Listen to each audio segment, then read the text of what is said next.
part two. Back to back. They look like blurs because HDMI wasn't out back then. But this is back to back of Debunk That Narrative and Fanecdotes episode 9. I told you niggas I'm coming back to back. Fair warning. The last episode of the first Debunk the Narrative, I kept fucking up.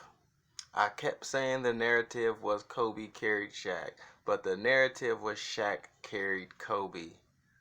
I don't know why my brain was working like that to where it kept saying Kobe carried Shaq, but if you watch that video, remember the narrative was that Shaq carried Kobe, and we're debunking that narrative that Shaq carried Kobe. I believe none of these players carried one another. It was situational. But let's get it. Fanecdotes episode 9, Debunk That Narrative, part 1 continued. So yeah, like I said, the narrative of Shaq carrying Kobe for those 3 rings is, to me, essentially far-fetched because I watched the games.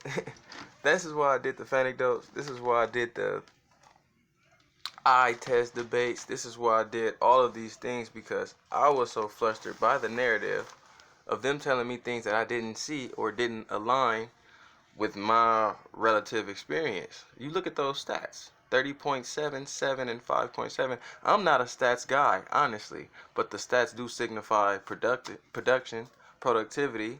So as far as being carried, averaging 30, and mind you, another thing that they don't mention when they throw the stats of Shaq carried Kobe and they mention the stats, Kobe in the Western Conference, the second year and the third year, I want to say, had better numbers statistically in regards to assists and points. But in the finals, where the Sixers have Dikembe Mutombo, which is the most formidable defender Shaq had in those 3 rings, he had Todd McCullough, Dikembe Mutombo, and I forget. Oh, nice. One hand. Kobe got them little hands, too. The Indianas, I want to say it was Todd McCullough. Or no, the Nets. The Nets had Todd McCullough. So Shaq abused the Nets. Shaq abused Dikembe Mutombo. He was too small.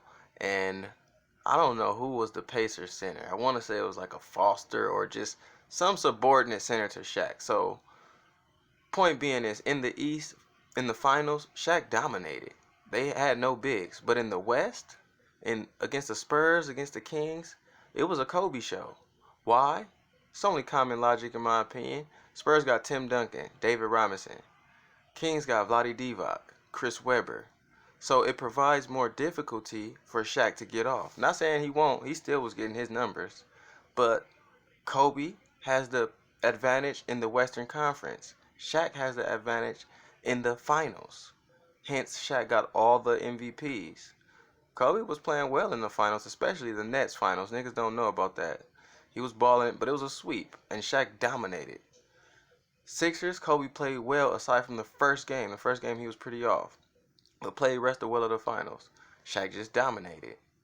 The Pacers, you know about that story. Shaq dominated, got hurt. Or no, Shaq dominated. Kobe played well, got hurt, came back, and had the most memorable game of that finals with the ankle injury, bouncing back, the overtime victory, clutch buckets. So these 3 rings, to say that Kobe was being carried by Shaquille O'Neal, is a narrative of absurdity to me, especially considering watching. When you're watching the Baby Jordan, it's really crazy rhetoric. And granted, this is the Spurs. This is Tim Duncan and David Robinson. I want to say, I don't know if Battier was around right now. Maybe Battier guarding him. Maybe Rick Barry. But look at the last.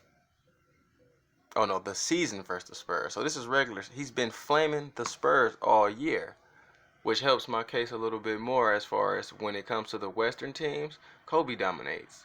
Eastern teams, Shaq more dominant. They both dominate, but subject to who they play.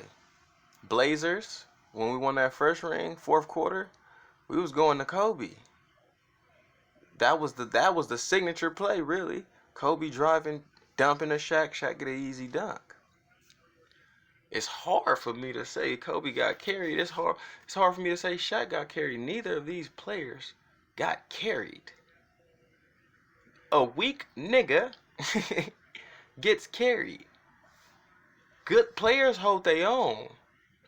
If you produce to an amount to where you can say I was a key contributor to the win, maybe not the main. Like again, Kobe's first ring, I think he was the key contributor to the first ring, but I think Shaq was the main reason. Look at this play. Both of them.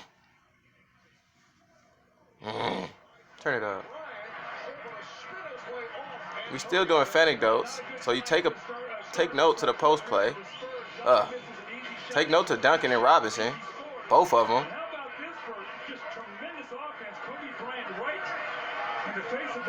He not done though. Look.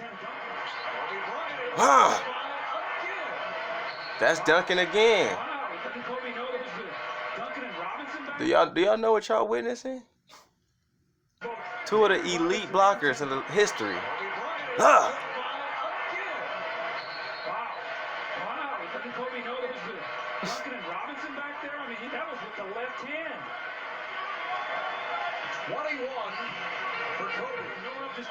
Left hand though. Sorry, Timmy. Side note, Kobe dunked on Timmy probably more than anybody than he ever dunked on. He dunked on Tim Duncan like 6 times. And then this is the Kobe that reminds me of Flash, Wade in his prime. I feel like Wade, the Flash thing Shaq gave Wade was kind of out of a slight to Kobe. But that's just my opinion. It's Fanecdotes. I'm not substantiating my narrative. I'm just questioning these niggas' narrative. But yeah, Kobe was flashy, effective, athletic, blow by, dunk on, attacker of the rim predominantly in his early years. And that's why you seeing him just yak on these niggas and be super aggressive at the rim. Look. That was my play. When a nigga is existing on another plane, respect it.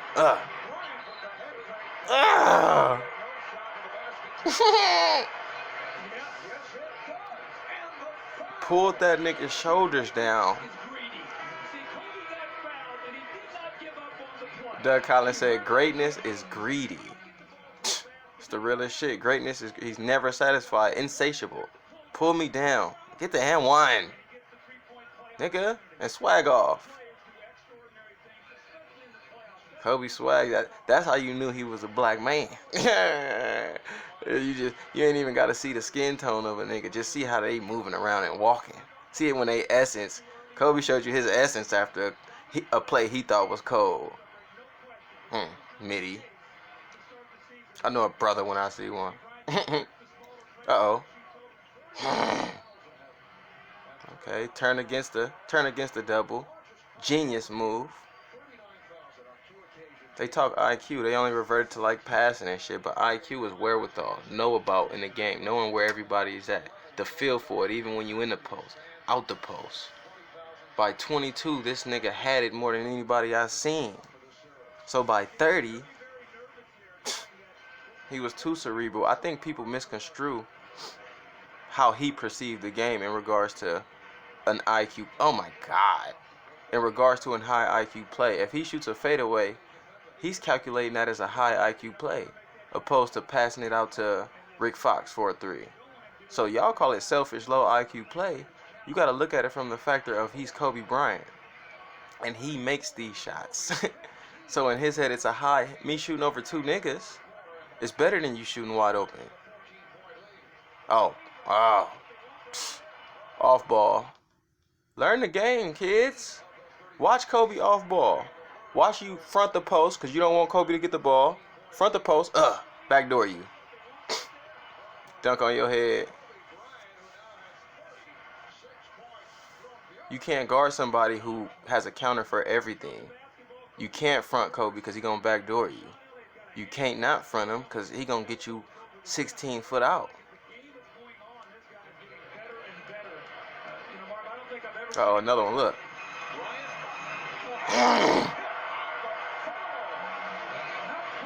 Nigga. What are y'all watching? Hey, let me ask y'all on this Fanecdotes, debunk the narrative that Shaq carried Kobe. What the fuck are y'all watching right now? Floater put back on his own on Duncan and Robinson.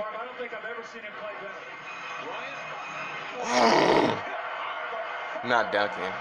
Robinson and somebody else. Nigga, what the fuck did I just see? And then, mind you, beat up, left hand. Nigga. When y'all say Bron just better than this nigga, I'll be like, y'all are funny. And then I'd be like, how? Apparently it can't be anecdotes, fanecdotes. It can't be moment to moment. Because this guy has too much of a catalog. If it was based on moment to moment impressions, basketball moves, shit like that.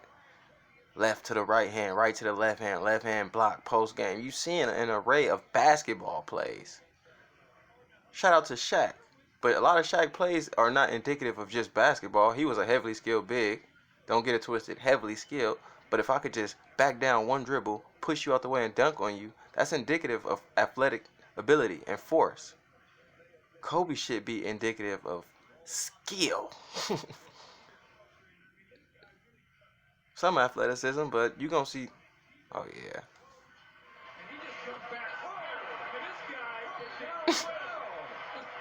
Look at Magic.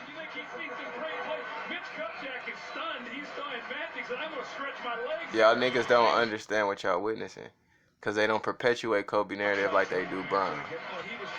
Bron was doing this shit at 22. Niggas would be crying, dominating the Spurs.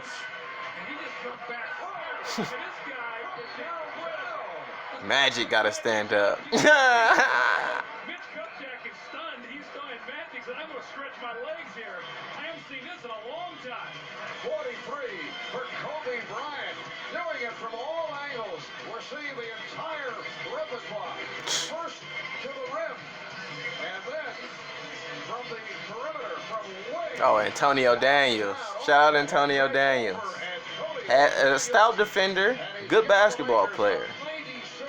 His matchup was Kobe Bryant, though. Fuck you want him to do? I hope he watching this, because I remember him telling Pop after a couple of these plays of him getting torched, like, hey, you're not going to let me guard him, are you? Hell, do you want to guard him? Nigga. An array. Fanecdotes episode 9. Debunking the narrative that Shaq carried Kobe.